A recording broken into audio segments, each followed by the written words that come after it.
Fala galera, mais um Mesa Retrô, dessa vez falando sobre o filme Good Will Hunting, que no Brasil veio com o nome de Gênio Indomável. Eu vi esse filme na época, eu devia ter uns 14, 15 anos talvez, e eu gostei bastante do filme, mas à medida que a gente vai envelhecendo, né, a nossa percepção quanto as coisas muda. Will é um cara interpretado pelo Matt Damon, ele é um gênio da matemática, ele tem uma sabedoria, ele tem um conhecimento muito vasto sobre diferentes conhecimentos, mas é na matemática que ele se destaca.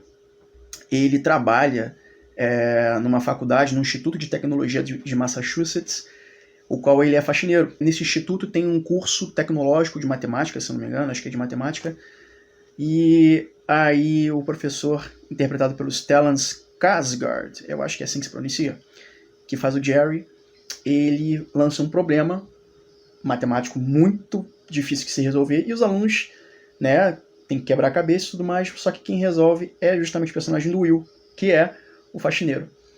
E aí o professor fica estarrecido, né? Ué, quem é que conseguiu resolver esse problema? E aí ele reúne na sala dele todo mundo, todos os alunos do instituto, né? Ou a grande maioria, perguntando, e aí, quem foi a pessoa que resolveu? E não foi nenhum dos presentes ali. Ele lança um segundo desafio, né? Tão difícil quanto o primeiro. E aí o desafio, né, a lousa, ela fica no meio do corredor, né, da instituição para alguém chegar lá e poder resolver. E quem resolve de novo é o Will. E dessa vez, o professor, o Jerry, e um amigo dele, um assistente dele, vem que ele tá mexendo no quadro e ele fala assim, ô, isso aqui não é brincadeira não, vem aqui, volta aqui e tal. Enquanto que o Jerry vai atrás do Will, o amigo dele, né, o assistente dele olha e diz assim, olha só, ele resolveu o problema. E aí o que acontece? Ele quer encaminhar o Will para ser alguém na vida, né? O problema é que o Will, ele tem comportamento de risco. O Will, ele anda com amizades que não são tão boas assim para ele se mete em briga por nada, ele tem um temperamento muito explosivo, né?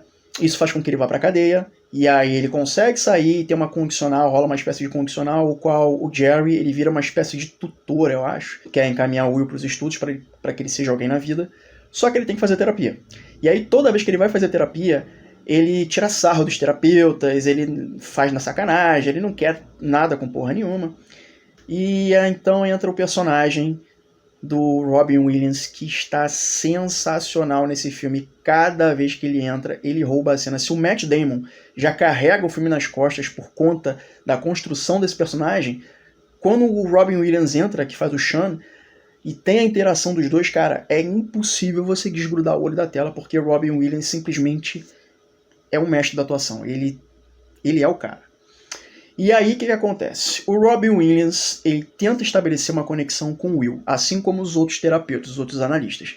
Mas a diferença é que ele não quer apenas estabelecer uma conexão porque ele tem que cumprir aquilo por uma obrigação. Não. Ele, além de ver genialidade no Will, ele realmente quer se aproximar do Will, ele quer conhecer o Will. Aí que é a diferença dele para os outros terapeutas. Ele quer de fato conhecer o Will, saber quem é ele. E toda vez que o Will vê que há uma tentativa de estabelecer uma conexão com ele, o qual o Will é o centro da conversa, ele simplesmente sai do assunto, que é ele mesmo, e fala sobre algum assunto da área do conhecimento que ele domina como uma forma de se escapar, né? E não ser analisado. E ele faz isso com o personagem do Robin Williams, o Sean, falando da ex-esposa dele, que veio a falecer. E as coisas ficam bem tensas. A dinâmica dos dois é muito boa porque o Will, ele sabe muito sobre a vida, ele sabe muito sobre o conhecimento humano, mas ele não sabe viver. Porque ele tem medo de estabelecer conexões emocionais profundas com as pessoas. Porque ele tem um trauma na vida dele. Eu não quero dar spoiler, mas ele tem um trauma na vida dele. Então ele impossibilita que as pessoas de fato estabeleçam conexões com ele. Por exemplo, a Skylar. A Skylar, interpretada pela Minnie Driver, ela faz a namorada dele no filme. E ele vê na Skylar a chance de ter uma vida a dois, de realmente estar amando uma mulher, ter a vida a dois e construir alguma coisa. Só que ele tem medo de compromisso. Ele tem medo de estabelecer relações amorosas. Ele tem tanto que ele vive compulsivamente mentindo para ela. E ele tem medo de agarrar novas oportunidades por conta de um trauma passado dele. E é engraçado que o personagem do Ben Affleck traz ele para trabalhar na concretagem junto com ele, né, depois que ele larga esse emprego de faxineiro. E o Ben Affleck vira e fala assim, cara, se você continuar trabalhando nessa merda de emprego e continuar aqui por 20 anos nessa cidade, eu juro por Deus que eu vou te matar. Por que ele diz isso? Porque ele sabe, não só o Ben Affleck, mas os outros amigos ali que andam com ele, que é a galera baderneira, né? Sabe que o Will tem um potencial gigantesco para ser alguém na vida, ele tem um potencial gigantesco para fazer algo grandioso. Inclusive, o Jerry fala que ele pode ser tipo o próximo Albert Einstein, é uma coisa absurda de tão gênio que o garoto é. Só que ele tem medo de compromisso, ele tem medo de estabelecer elos, ele tem medo de estabelecer conexões, ele tem medo de ser alguém na vida por conta desses traumas passados. Então, por isso que é tão importante os diálogos entre ele e o Sean, que é o Robin Williams, porque são os mais intensos, são os mais intrigantes, e você sente que como se fosse uma bomba relógio, que vai explodir a qualquer momento, e isso acontece. Tem um momento de catarse emocional pro Will, o qual o Sean vira pra ele e diz que não é culpa dele. Não é sua culpa. Não é sua culpa. Ele fala isso repetidas vezes. E aí o Will ele explode. O Will explode, é um momento de catarse emocional. E ver os dois em tela, cara, é sensacional. Por que o Will cria tanta resistência à terapia?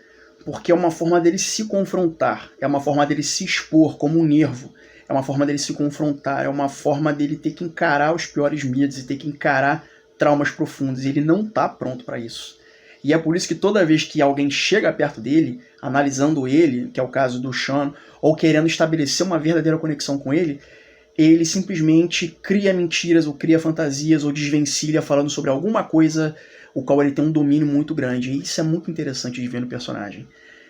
O filme ganhou, né, melhor direção, que foi do Gus Van Sant, melhor roteiro original, escrito pelo Matt Damon e pelo Ben Affleck, e também teve o Oscar de melhor ator coadjuvante pro Robin Williams, que é o Robin Williams, né? E isso chega a ser até mais emocionante ver esse filme sabendo porque o Robin Williams faleceu em 2014, infelizmente.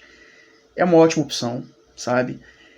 Eu arrasto 4 cadeiras para esse filme, e eu acho que os personagens desse filme, principalmente o Will, são muito bem construídos. Embora tenha alguns personagens que são os amigos dele, né, que não acrescentam tanto. Por exemplo, o Casey Affleck, que é o irmão, na vida real, do Ben Affleck.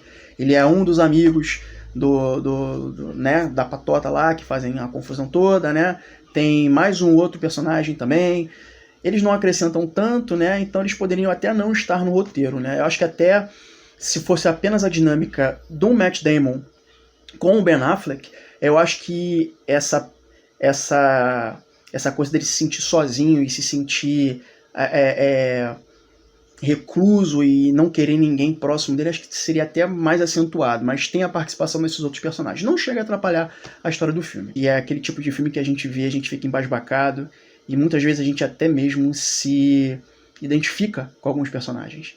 Então, é a minha dica. Valeu.